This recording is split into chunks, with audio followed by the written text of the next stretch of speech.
Wel, noswaith dda a chroeso I noson gymdeithasol Ffoton yn fyw ar y we. Anhygoel. So wedi bod yn fyw y spel fawr. Welcome to Ffoton. This is our kind of social during the coronavirus. Welcome to you all. I'm looking forward to talking to Matt Eynon shortly about his new project about Wales and America. And meanwhile, back at the ranch, I think you'll be seeing some of the shots as they come up on screen. This is all very new to us, so you have to bear with us. We might screw up. But hey, it ain't life or death.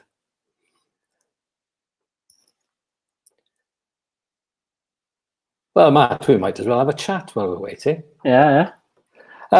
You come from the Swansea area, and I guess, how are things with you at the moment? I must ask you how things are during this lockdown. Well, it's all a bit unusual, as it is for everyone, I think, isn't it? You know, just adapt to what's happening. You know, we tend to stick very local in our, in our spare time anyway. Gower is just a little bit away, and we're not big adventurers because we're so busy with work during the week. We tend to relax at home, or pass an outside visit to somewhere with the children over the weekend. But we're just so lucky that we've got a garden, really, that the kids can have a run around in and go on the swing and just mess around. I'm also quite lucky that my wife's a teacher, so. That's handy then for the whole format. I love the flashing lights in the background, by the way, Matt. They add a certain je ne sais quoi to this conversation. My flashing lights? Yeah, there were flashing lights behind you. Or maybe it wasn't flashing lights at all. Maybe it was something to do with the fact that it's something to do with the sound, and it makes flashing lights in our little windows. But hey, I'm unaccustomed to all of this. Oh, so. Those little blue things up here, yeah.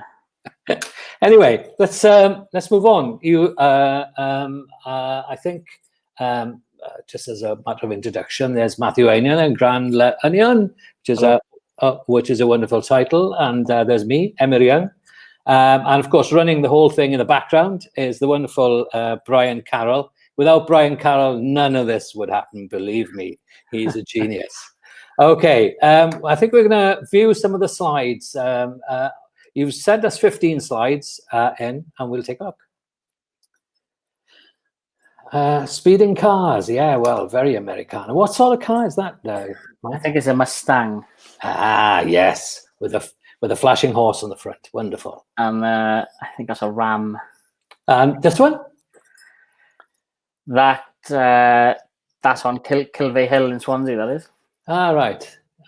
Dog doing his business. Yeah, in front of a totem pole.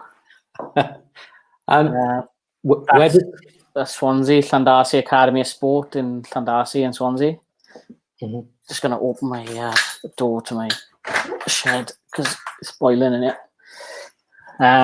So that's just Llandarcy, the Swansea Titans American football team, university team. Are they good? I'm not sure, really. They seem pretty good. I think they won that day. This is just around the corner from my house in Pentlager in Swansea.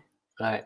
A few of these photos from the early days, I sort of flit around with my projects to whatever, because everything's fitted in my spare time. I sort of go from one to the next depending on the arrangements that I've made with people, when I got time to do it, what's going on with the family.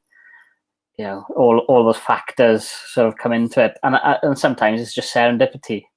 Yeah. We'll talk about it. We'll talk about this one in detail a little later, because this is one of your 5 that you've chosen that you want to talk about. Yeah. Yeah. Okay. So this is, a lot of this stuff happens just from talking to friends and connections, and people let you know what's going on in Swansea. So I found out there's a roller derby team, and it is pretty intense. So I went along to one of their training sessions on a Sunday morning, and made a few portraits and sort of action shots of them. But yeah, a lot of them get injured very frequently, which I was amazed with, really. Yep. Well, so again, this is Swansea, down in Penclouth, down in Crofty Industrial Estate. Mm-hmm. Just made connections through there's common themes I think inevitably run through this project, because American things distill down into cars, food, and clothing. That's what I'm finding.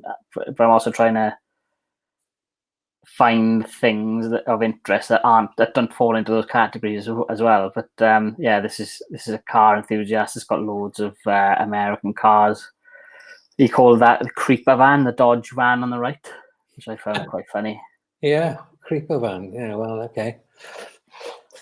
I can't remember if I chose this one as one of the 5, but this is probably one of the most intriguing groups that I found through exploring these American things. Is again just down the road from where I live. There's a social club, and every month they have through the sort of winter and spring a wagon wheel roundup weekender, and they all gather together. They pull a cat. I think one of the photos is in the 5 that I'll talk about a bit more. There's one photo from there. So they all rock up in their. Some people might have seen a couple of the photos from those sort of events. Anyway, they rock up in their caravans and park them outside the Sports and Social Club in Pentlegare, and they have a weekend shindig. And there's really well followed. It's unbelievable, really. So this again is probably one of the longest distances of travel for this little project so far. It's all the way in Pyle. This one is. Oh right, well you've gone a long way. And I just found out that there was this. I don't know if you look closely on the back, you can see there's sort of passenger seats in the back of this monster truck. Right. And I just went along. You spend a lot of time, a lot of abortive time with these kind of things, just in the hope that you'll get a nice photograph or something. So this is fairly early in the morning, again on a Sunday.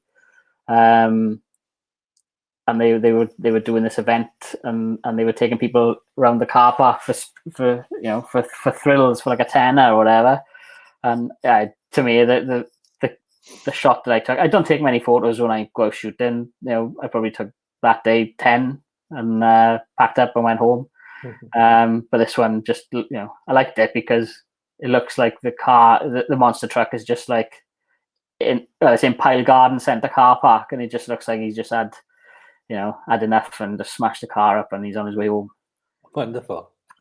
So there's the obvious monster truck culture in America that comes out, and this is something that I've noticed over the last few years, having children, and my being an uncle as well to my nieces and nephews, that kids' parties these days are you can't go to one without seeing a character dressed up, which is totally that never happened when I was younger. It's just be lucky if you had a bouncy castle. But these characters, they make they're busy on their weekends going around kids' parties, appearing.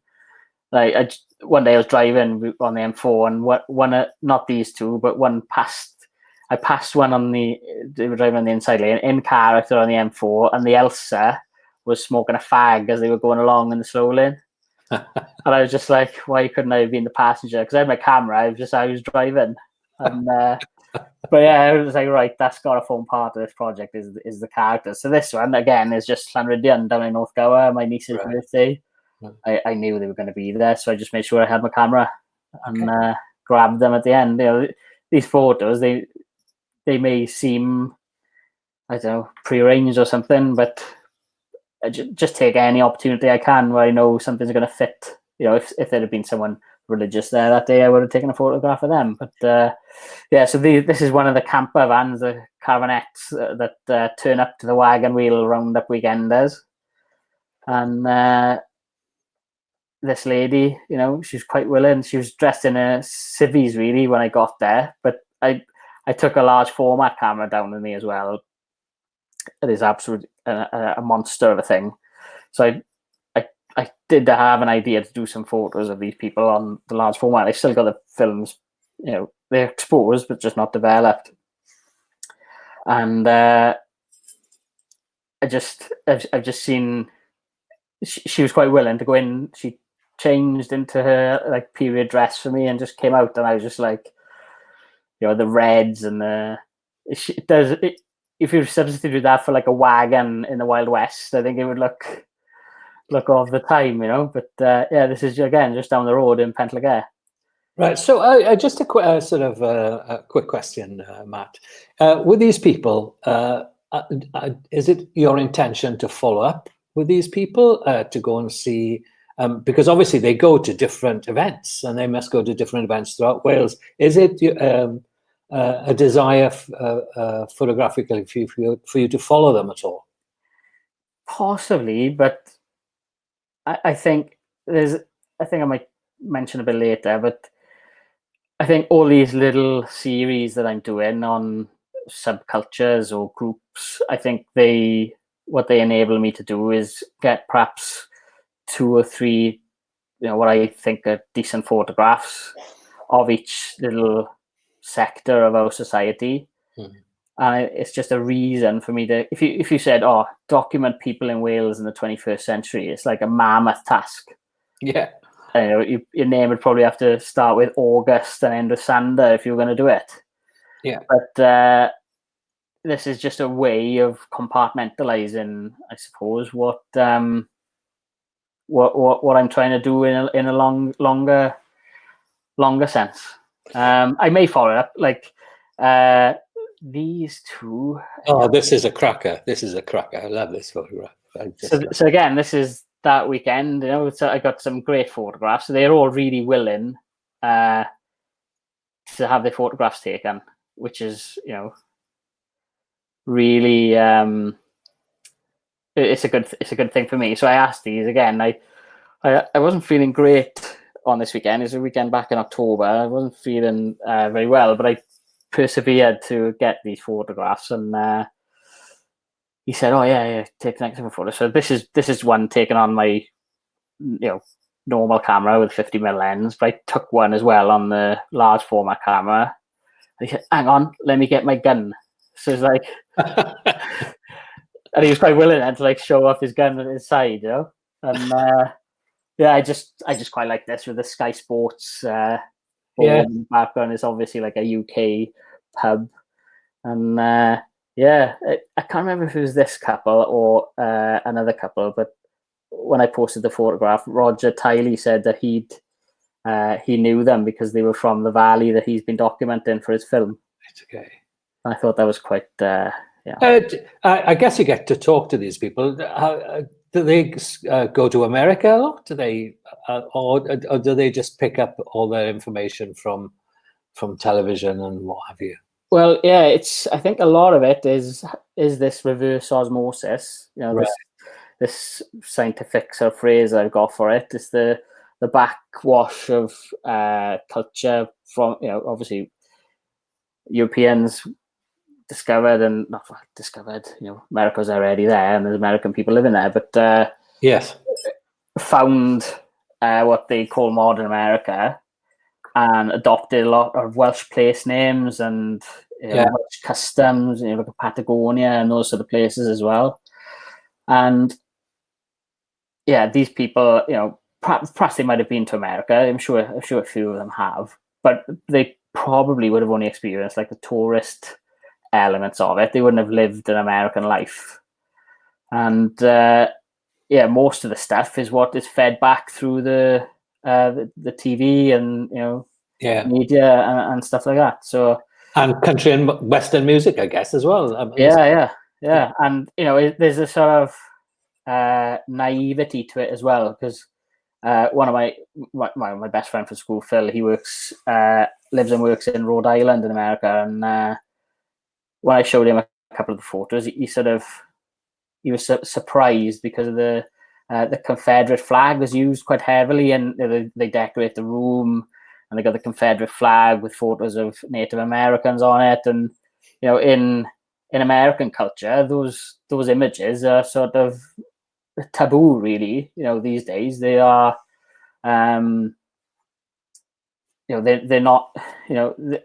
They don't represent themselves as the Dukes of Hazzard with that flag and all this sort of stereotypical stuff, really. So talking to like opportunities to take, like one of my friends and my business partner Giles, he organizes gigs, and he's got a company that it's called Wood Fired Summit, and they organize gigs for like in sort of not the usual places like Crickhowell and Abergavenny, and they did a fundraiser one for the flooding in around the Taff. Right, yeah. And I offered to go up and take photos for them, to just to have the record of it and give them some images of the event, and because it's a live gig. I've done some live gig photography just for fun, really, in the sense of my human documentation. But so I was going to do all that in black and white, but I just made sure I had my 50mm lens with me as well to take any opportunities I could. And this guy was he's a double bass player from a band called the Rhythm Slicks, and they were absolutely awesome. So they were doing their warm up, so I just had to grab him and say, "Look, I'm doing this. Will you be willing to have a photograph of me?" And I sort of positioned him where I wanted him, and the light was absolutely terrible. The light was really fading badly at that point. This was in Crickhowell, and I just took the chance, and I suppose the big question I need to ask you is, I mean, I guess these people, it's a form of escapism for a lot of them, I suppose. But what's your intention with this project? I mean, what would you like in your heart of hearts? What would you like to see happen to the photographs that you're taking? Because I know you've done a lot of work with religious people, and those shots are amazing. I love. You can find them on Matt's Instagram, by the way. But they're spot on, So what do you hope will happen to these photographs? I suppose the ambitions I see with a lot of guys guys and photographers in general is like a book. But I'm not that bothered, really. I don't know, maybe I will be more bothered in the future, but it's not like a priority. I think at the moment I'm just I've only taken photography seriously for about 5 or 6 years. It's just try and improve my own eye and what I see in different situations. And I think I mentioned when I give a talk in Cardiff about my Swansea Mod series, that it might, I just touched on it now, they might all be building blocks of something larger. So it might be that I just take 2 or 3 photographs from each mini project, and they become like I don't know what's the word, an opus at the end. I don't know. Oh, I like the word opus. It's a nice word. It's a good word. But there are opportunities like I'd like to share them back with the people that have taken part, especially with the Faithful series, because that's a lot more personal than this American project. You're dealing there with people's like core belief systems, and you've got to really be strict with them with what you're doing, because I'd feel pretty horrible if I was taking advantage of them in any way to further anything. So I always show them the photos, the style, what my intention is, and that's what I've mentioned to a few of them, is that hopefully I'll present those back in some shape or form that they could come and have a look at them all together then. Especially with the Faithful series, because so people I spoke to Ellie before about it, and there is this like stereotype. Like I've lived away at one point. I'd lived as an adult in England more than I'd lived in Wales as an adult. Right. And like when I was in Portsmouth and living in the Midlands, they used to call me Taffy, and I was like, I have no idea why you're calling me Taffy. because I live, 50 miles away from the River Taff, and I think there is a stereotype that people want to see in Wales, and I've written a few words to try and make sense of what this American series is. Yes. And I think that's one of the objective is to show, like, one of the hashtags I always sort of tongue in cheek put on my photographs is "This is Wales," because that hashtag is flooded with really good landscape photography and things that show Wales off for what it's known for, which is the natural beauty of the place. Yeah. But I just sort of having a bit of fun with it and showing the people that trying to I don't demonstrate that Wales isn't just that. There's 3.5 million people live here, and everyone is slightly different. Right. So your area and the area which you work are really important to you. And I guess Brian's just put up focus on 5. So I guess we better listen to what Brian is telling us what to do. I think we better talk about these individual photographs, because we're only doing, here we go. This photograph. Talk about it, Matt. Tell me about it. Well, I think this is one of the first ones I took in the American idea, because I started this before I started documenting the people of faith. And again, this is 5 miles away from where I live, in Pontarddulais. I'd always remembered, I quite like wordplay, and I always remember a McDonagh on Albany Road in Cardiff. Right.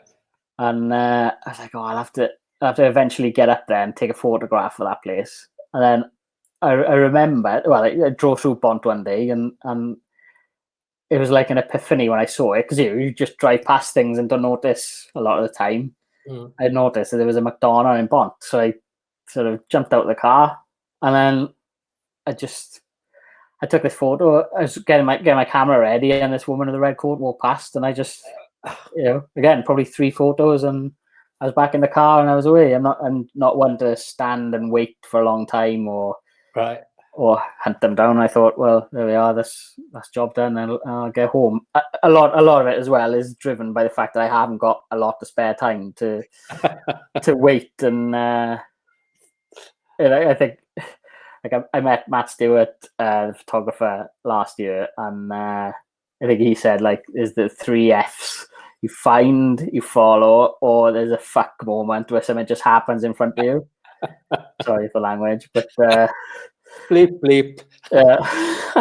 And this is just, it's not quite a street style, but I think there's I tried to have an element of humor or something with the photos as well. Okay, let's move on. Brian, are we going to move on, Brian? Are we going to stay here? There we go. Right, the totem pole. Okay, so yeah, this is again a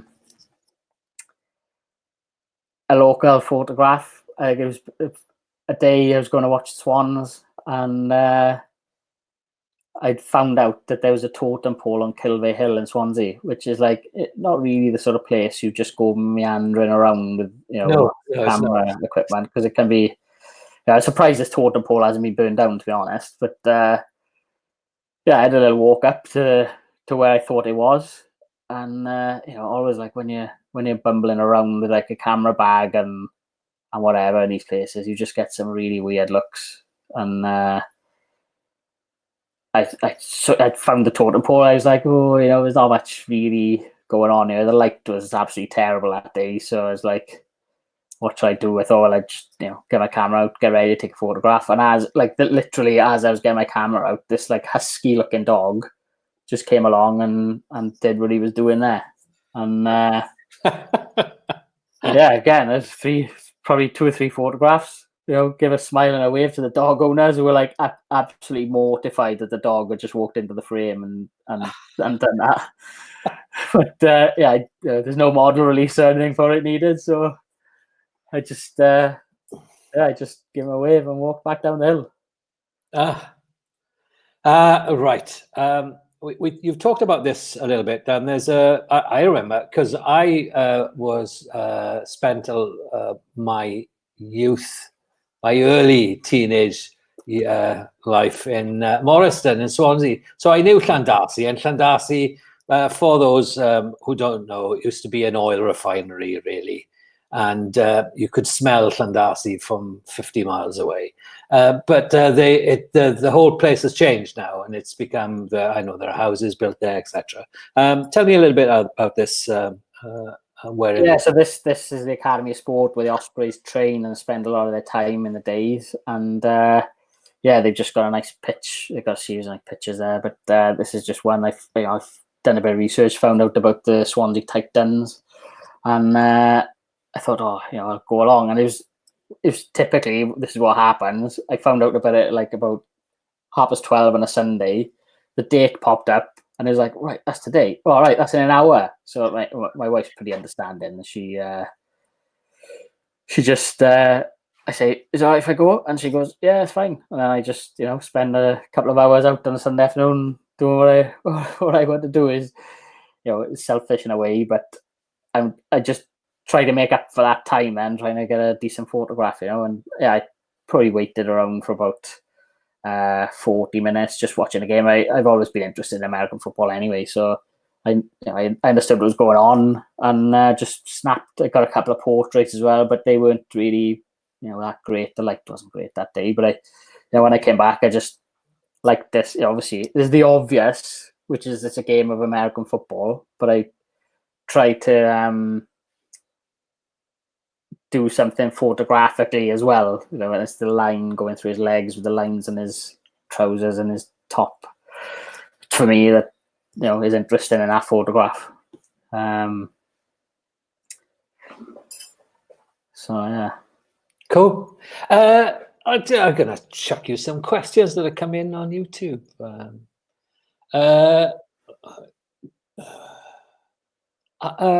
Have you photographed people in America, Matt? I have. I spent 4 days in New York last year. Right. But that was pretty much focused towards streets. I didn't have any intention of doing portraits, because I think portraits you got a bit of time to develop a bit of a relationship with a person, as short as that might be, only a couple of minutes. But New York just in 4 days you couldn't create something of worth, I don't think, through portraiture. So I just did 20,000 steps a day. Just did the typical photographer in New York thing, I think. Right. Okay. We've talked about. I do love this photograph, I must say. They're both kind of. You could transport them to somewhere in the States, couldn't you? They'd fit in beautifully. I mean, the kit is all cool, and the gun, etc. I mean, was he a fast draw? I have to ask. Well, you had to be slow enough for the large format camera to get an exposure. But they walked in, and because I was at one end of this sort of hall, and they walked in, and I just I just lock on to people that I want to photograph. And I just knew straight away that I had to ask them. They're pretty outgoing, gregarious people to dress like that to walk into a sports and social club anyway, Indeed, they are. They must be, yes. They're no trinket violets, but they were well happy. And because it's only down the road with these guys, I was like, look, I'll take a photograph, and if I can get it printed this weekend, I'll drop it back down to you. So that's what I did with a lot of them. Right. Do you think, it's a silly question maybe, but do you think they dress up like this at home? I'm not sure. I think some of them do. Wow. I think definitely the organizer chap, I can see him, it's just his style that he wears, like a leather waistcoat and leather boots and stuff around, You can definitely see that. Fantastic. But I think I take it up a notch then for these events. Cool. Shall we roll on and see the next one? Oh, well, you've talked about this guy as well. Yeah, so we've talked about Tony and Rockabilly. I just knew straight away when I saw him. The other guys in the band were quite, visually interesting as well. But Right. I just thought, the hat and the double denim and the boots, and I got one of him as well without the double bass. But it's a nice photo as well. I like it. But I think the sort of Hawaiian girl on the sticker of it and how battered it is, and I just knew once I saw them rehearsing, I was like, yeah, this is going to be a good event, So, so I can see there's a question about do I direct people? Yeah. And I do for portraits. Sometimes I will. Like I met this guy indoors, and I had to take him to where the light was, and while it was a little bit lighter earlier, I sort of scoped out. I'm always looking around whenever I am, like for backgrounds or things of interest. Like I took a photograph a few weeks ago for the Faithful series, and it's an Elvis impersonator chap who's also a chaplain in a hospital in North Wales. Right. And he was in Swansea doing something for St. David's Day. Right. So I knew he was in and around. So I tried unsuccessfully to hunt him down to get him before he did his performance. But then I nabbed him afterwards, and I knew whether it's a matter of knowing where the light is and what sort of backgrounds there are around. Yeah, do you look for neutral backgrounds then when you're doing this sort of stuff, Matt? Yeah. I suppose it's just something that just something interesting. It's just whatever is around. Really, I'll just try and get something. Yeah. Okay. Cool. Let's move on. Oh, there we are. We're back to where we started. The color triax, the role of color triax. Yeah. So, do you shoot all digitally or mostly digitally? Well, all these photos and essays are digital. I've taken some sort of in parallel with it that are on film that I haven't developed. But just for me, it goes back to time really, and like the Swansea mods were all on film. Well, 90% of it was on film, and it's just to have the time to take the photographs. You've got to go out and be out there to take the photographs, obviously. Yes. To develop the film, because I was doing that myself, and then to scan the film. I think they all take roughly the same amount of time, in chunks of probably 1.5 to 2 hours. Yeah. And developing film in our utility room with when we had cats, with cat hair, like as clean as you can be. There's always like a rogue cat hair flying around. Yeah. I just sort of, as much as I love shooting film and I love the look of it and the feel of it and everything about it and the way that it slows you down, I like a lot. I just don't have the time to do it. And film now, it's like for a box of 10 sheets of portrait, 400. It's like 70 quid now. Yeah. For 10 sheets. Yeah. And then you add on the developing and the scanning cost, and you're up to about 15 quid per photo then. Yeah. So it doesn't take a lot to balance the cost of having a nicer digital camera when you might be spending that much on film. Yeah. Tell me, Matt, just to sort of kind of wind up this conversation, but in a perfect world, would you spend all your time being a photographer? Well, over the last 6 months, I've spent a bit of effort trying to. I think between 30 and 40, I lived 20 years with the stress of work and the last recession and just dealing with just managing the company and leading it forward in my day job. Mm-hmm. Since I turned 40 last year, I was like, what am I doing all this for? Primarily I'm doing it for the family and that type of thing. So the last few months I've just been trying to slow. I've called it trying to slow the hamster wheel down a bit. Yeah. Just to have a bit more time to do other things. Time being, money as well. And yeah, perhaps I can't see that there's a call or a commercial demand for this style of photography, to be honest. I just can't see it. Okay. In conjunction with that, then I can see that as a problem. But would you envisage the question coming of collaborating maybe with a US photographer? Would that sort of thing appeal to you? Have you thought about that at all? Well, one of the at one of those wagon wheel events, I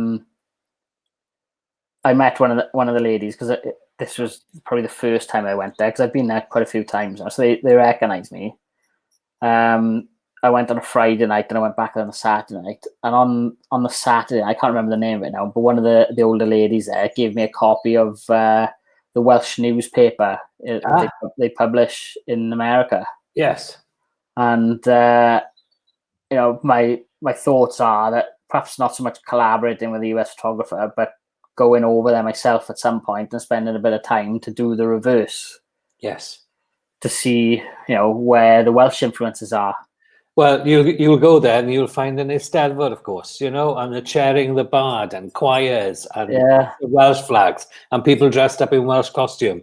It is it would be a nice thing to do, really. I was in New York last year for those 4 days, and I went over St. Patrick's Day, the parade in New York. Right. And it was just, an extreme level of, pride in their roots of being from Ireland and their Irish roots, and just the general, ancestors. And coming back to Wales, and you're like, you're lucky if you've got someone in a Welsh costume on the back of a timber lorry, that's been working all week. It's just, they celebrate it a lot more, perhaps. Right. Yeah. Yeah. That's something I've picked up on. Definitely, like there's a Welsh chapel in the middle of London. That. Yes, there is indeed. I think Hugh Edwards plays the organ there, the newscaster. Oh, right. Okay. Email going into him now then. Hey, listen, Matt, I think that's a place where we can wind up the conversation. Thank you very much. Diolch yn fawr iawn, Matt. Okay, thank you. It's been an absolute pleasure talking to you about your work, and carry on. And I'm looking forward to seeing some books at the end of it. Cheers, mate. Thanks, Emma. Cheers, mate.